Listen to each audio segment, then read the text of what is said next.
Hi great students, how are you? So இன்றைக்கி முக்கியமான ஒரு அப்டேட் தான் பார்க்க போகிறோம். ஒரு நோட்டிஃபிகேஷன் வந்திருக்கு இல்லையா? ஆர்ஆர்பி என்டிபிசி 2025க்கான எக்ஸாம் டேட் வந்து அனௌன்ஸ் பண்ணிட்டாங்க. இப்போ நம்ம என்ன பண்ணணும் அப்படின்னு பார்த்தீங்கன்னா, இந்த எக்ஸாம் டேட் வந்து பார்த்திங்கன்னா ரொம்ப ரொம்ப பக்கமாக இருக்குது. Just 20 days. இப்போ இன்றைக்கி நம்ம வீடியோ எடுக்கிறோம் அப்படின்னா இன்னிலேருந்து ஒரு 20 டேஸ் தான் இருக்குதுங்க.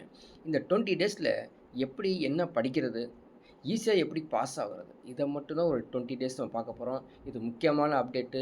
ஸோ வந்து எதையுமே ஸ்கிப் பண்ணாமல் கண்டினியூவாக பாருங்கள், சரிங்களா? இப்போது என்ன அந்த எக்ஸாமுடைய அப்டேட் அப்படிங்கிறதான் இப்போ காமிக்கிறோம் பாருங்கள். ஸோ எக்ஸாம் அனௌன்ஸ் பண்ணியிருக்கக்கூடிய டேட் வந்து பார்த்திங்கன்னா உடைய அஃபிஷியல் வெப்சைட்லேயே வந்திருக்குதுங்க. என்ன வந்திருக்குது?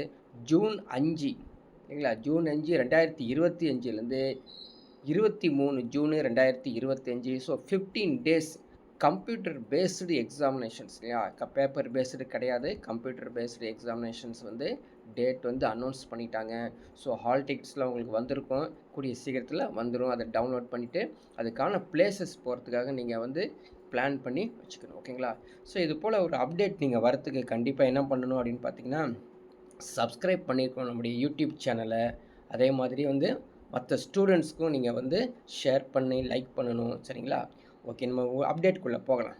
இப்போ ஆர்ஆர்பி என்டிபிசியோடைய எக்ஸாமுடைய பேட்டர்ன் லாஸ்ட் இயர் 2022 தான் எக்ஸாம் வந்து நடந்திருக்குதுங்க, சரிங்களா? 2022 அப்போ தான் எக்ஸாமே நடந்திருக்குது. ஸோ 2019 நோட்டிஃபிகேஷன் வந்து அதுக்கப்புறம் வந்து பார்த்திங்கன்னா, ஸோ ஆஃப்டர் கொரோனா அப்படிங்கிற போது 2021, 22 நடந்திருக்குது.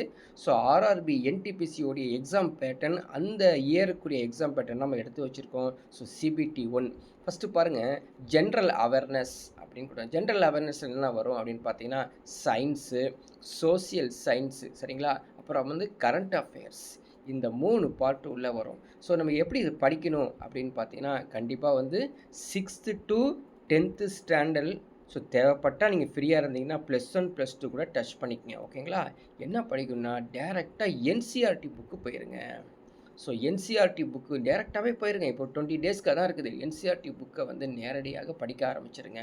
ஸோ படிக்க ஆரம்பிச்சிட்டிங்க அப்படின்னா, so science, social science, so read பண்ணி ஓரளவுக்கு அண்டர்ஸ்டாண்ட் பண்ணிட்டீங்கன்னா போதுங்களா? கரண்ட் அஃபேர்ஸ்க்கு ஒரு மேகசின்ஸ் ஒன்று எடுத்துக்கங்க. ஸோ 3 மந்த் மேகசின்ஸ் வந்து எடுத்து உட்காந்து நீங்கள் படிச்சிட்டிங்க அப்படின்னா அதுக்கான ரிலேட்டட் கொஷின்ஸ் கண்டிப்பாக வரும். ஸோ 40 கொஷின்ஸ் கேட்குறாங்க, 40 மார்க்ஸ், ஓகேங்களா? மேக்ஸ் அப்படிங்கிறது என்ன அப்படின்னு பார்த்தீங்கன்னா, இந்த ஆப்டிடியூடை தான் மேக்ஸ்ன்னு கொடுத்துருக்காங்க, ஓகேங்களா? ஸோ நீங்கள் ஆப்டிடியூடு ப்ராக்டிஸ் பண்ணிருப்பீங்களே, இந்த ஆப்டிடியூடு ஒரு முக்கியமான என்னென்ன ஆப்டிடியூட் படிக்கணும் அப்படிங்கிறதும் நம்ம அடுத்தடுத்தது ஸ்லைடில் வந்து பார்த்துடலாம், ஓகேங்களா? சரி, அதில் வந்து பார்த்திங்கன்னா ஒரு 30 கொஷின்ஸ் கேட்டிருக்காங்க. அது ஒரு 30 மார்க்ஸ் வந்தது. General intelligence and reasoning, so reasoning ஒரு டாபிக் இருக்கு இல்லையா? அந்த டாப்பிக்கில் என்னென்ன படிக்கணும் அப்படிங்கிறதும் நம்ம பார்க்க போகிறோம். So 30 questions 30 marks, totally 100 questions 100 marks வந்துடுங்க. So 90 minutes. இப்போ பாருங்கள், ஜென்ரலி 100 கொஷின்ஸ்க்கு வந்து 90 மினிட்ஸ் தான் இருக்குதுங்க, ஓகேங்களா? 100 கொஷின்ஸ்க்கு 90 மினிட்ஸ் தான் இருக்குது. ஸோ அப்போ கொஷின் பாருங்கள், 100 கொஷின்ஸ்க்கு 100 மினிட்ஸ்னால் ஒரு கொஷினுக்கு வந்து 60 செகண்ட் இருக்குது. இப்போ பார்த்தீங்கன்னா ஒரு கொஸ்டினுக்கு எவ்வளோ இருக்குதுங்க? ஜஸ்ட்டு 55 செகண்ட், அவ்வளோதான் இருக்குங்க. ஸோ இந்த செகண்டுக்குள்ளே நீங்கள் வந்து கண்டிப்பாக ஒரு கொஸ்டினை சால்வ் பண்ணணும். ஸோ நீங்கள் படிக்கும்போதும் சரி, ப்ராக்டிஸ் பண்ணும்போதும் சரி, டெஸ்ட் எழுதும்போதும் சரி, 60 செகண்டில் ஒரு கொஸ்டின் சால்வ் பண்ணுற மாதிரி என்னோட எபிலிட்டி இருக்குதா அப்படின்னு டெவலப் பண்ணால் மட்டும்தான் நம்ம நிறையா கொஷின்ஸ் அங்கே ஃபேஸ் பண்ணி நிறைய ஸ்கோர்ஸ் நம்ம எடுக்க முடியும் அப்படின்னு தெரிஞ்சுக்கங்க. நெக்ஸ்ட் ஒன் பார்க்கலாம். இது பாருங்கள், இந்த மார்க்ஸில் வந்து பார்த்திங்கன்னா 100 கொஷின்ஸில் 100 மார்க்ஸில் வந்து பார்த்திங்கன்னா, so each and every questions carries 1 mark. அது பாசிட்டிவ் 1 மார்க் இருக்குது. ஸோ நெகட்டிவ் மார்க்ஸ் இருக்குது பாருங்கள். ஸோ 1/3னா ஸோ 0.33 மார்க்ஸ் வந்து நெகட்டிவும் இருக்குது. அதனால் நீங்கள் கரெக்டான ஆன்சர்ஸை மட்டும் தெரிஞ்சால் மட்டும் அட்டன் பண்ணுங்க ஃபஸ்ட்டு, சரிங்களா? அடுத்தது பாருங்கள், இந்த ஜென்ரல் அவேர்னஸ் செக்ஷன்ஸில் ப்ரீவியஸ் இயர் 2022 நம்ம எப்படி கொஷின்ஸ் கேட்டிருக்கான் அப்படின்னு பாருங்கள். ஹிஸ்ட்ரியில் வந்து 6 to 7 கொஷின்ஸ் கேட்டிருக்கான். அதுவும் ஈஸி லெவலில் தான் இருந்திருக்காமா, ஓகேங்களா? ஸோ ஜென்ரலி இந்த பேட்டர்னே வந்து பார்த்தீங்கன்னா, ஸோ ஈஸி, மாடரேட், டிஃபிகல்ட், இது மாதிரி தான் கொஷின்ஸே கேட்பாங்க. ஜியாகிரபியில் 5 கொஷின் கேட்டிருக்காங்க, கெமிஸ்ட்ரியில் 1 to 2, பயாலஜியில் 3 to 4, ஃபிசிக்ஸில் 2 to 3, ஸோ கம்ப்யூட்டரில் 4 to 4 கொஸ்டின்ஸ் வந்து கேட்டிருக்காங்க. எல்லாமே ஈஸி லெவலில் தான் லாஸ்ட் இயரில் நம்ம கேட்டிருக்காங்க. 2022ல் ப்ரீவியஸ் எக்ஸாமினேஷனில் கேட்டிருக்காங்க. பாலிட்டி எடுத்துக்கிட்டிங்க அப்படின்னா 1 to 2 ஈஸி டு மாடரேட்டில் இருக்காமா. Static GK. So static GK அப்படிங்கிறது வந்து பார்த்தீங்கன்னா பிக்கெஸ்ட்டு ஸ்மாலஸ்ட்டு வேர்ல்டு பிக்கெஸ்ட்டு சொல்கிறோம் இல்லைங்களா, அந்த 8 to 9 கொஸ்டின்ஸ் அதிகமாகவே கேட்டிருக்காங்க. அதனால் அந்த பார்ட்டை நீங்கள் அதிகமாக கான்சன்ட்ரேட் பண்ணிடுங்க. பாருங்கள், கரண்ட் அஃபேர்ஸ் தாங்க அதிகமான கொஸ்டின்ஸே கேட்குறான். அதனால் அந்த கரண்ட் அஃபேர்ஸ் பார்ட்டு நான் சொன்னேன் இல்லையா, மேகசின்ஸ் 3 months 4 months மேகசின்ஸ் நீங்கள் என்ன பண்ணுங்க, காம்படிட்டிவ் எக்ஸாம்ஸ் மேகசின்ஸ் எடுத்து ஸோ அது தனியாக ஒரு டைமிங் எடுத்து ப்ரிப்பேர் பண்ணிக்கங்க. ஸோ ஜென்ரலி லாஸ்ட் எக்ஸாமினேஷன் வந்து ஈஸி டு மாடரேட்டில் தான் இருந்திருக்குது அப்படின்னு தெரிஞ்சுக்கலாம். ஓகேங்களா. நெக்ஸ்ட் ஒன் பாருங்கள், மேத்தமெட்டிக்ஸ் செக்ஷன் சொன்னேன் இல்லைங்களா, எதில் வந்து அதிகமான கொஷின்ஸ் கேட்டிருக்கான் கொஞ்சம் வந்து செக் பண்ணலாம். ஸோ பர்சன்டேஜில் ஒரே ஒரு கொஷின் தான் கேட்டிருக்கானுமா, அதுவும் ஈஸியாக இருந்திருக்குது. நம்பர் சிஸ்டமில் 3 கொஷின்ஸ், எல்சிஎம் ஹெச்சிஎஃப்பில் 2 to 3 கொஷின்ஸ். ஜென்ரலி இந்த நம்பர் சிஸ்டம் எல்சிஎம் ஹெச்சிஎஃப் எல்லாமே சேர்த்தோம்னா கிட்டத்தட்ட 6 கொஷின்ஸ் வந்துடுதுங்க. டோட்டலி 6 கொஷின்ஸ் இருக்குது. ஓகேங்களா. ஸோ டைம் அண்ட் ஒர்க் அப்படின்னு எடுத்தீங்கன்னா 2 to 3 கொஷின்ஸ் இருக்குதுங்க. ஸோ டைம் அண்ட் ஒர்க்கில் 2 to 3 கொஸ்டின்ஸ். அதே மாதிரி சிம்பிள் இன்ட்ரெஸ்ட் காம்பவுண்ட் இன்ட்ரெஸ்ட்டில் 2 to 3 கொஸ்டின்ஸ். அதே மாதிரி ஸ்பீட் டைம் டிஸ்டன்ஸில் வந்து 3 கொஸ்டின்ஸ். ஓகேங்களா. ப்ராஃபிட் லாஸ் அப்படிங்கிறது 2 questions. Mensurations, trigonometry, average, square root, ratio. So இந்த பார்ட்டில் நீங்கள் நிறைய கான்சன்ட்ரேட் பண்ணிடுங்க. நான் பாருங்கள் இந்த டாபிக்ஸ் கொடுத்துருக்கேன் பார்த்தீங்களா, என்னென்ன பாருங்கள், percentage, profit loss, number system, LCF HCF, time and work, speed time distance, simple interest components, mensurations, trigonometry, average. இந்த ஏரியா மட்டும் அதிகமாக கான்சன்ட்ரேட் பண்ணுங்கள். அதே மாதிரி ஸ்கொயர் ரூட்ஸ், ரேஷியோஸ்லாம் நீங்கள் பார்த்துக்குங்க. ஸோ ஆல்மோஸ்ட் இந்த டாப்பிக்கை நீங்கள் கவர் பண்ணாலே போதும். ஸோ ஆல்ரெடி லாஸ்ட் எக்ஸாமினேஷனில் ஈஸி லெவலில் தான் கொஷின்ஸே கேட்டிருக்காங்க அப்படின்னு தெரிஞ்சுக்கலாம். நெக்ஸ்ட் பாருங்கள்,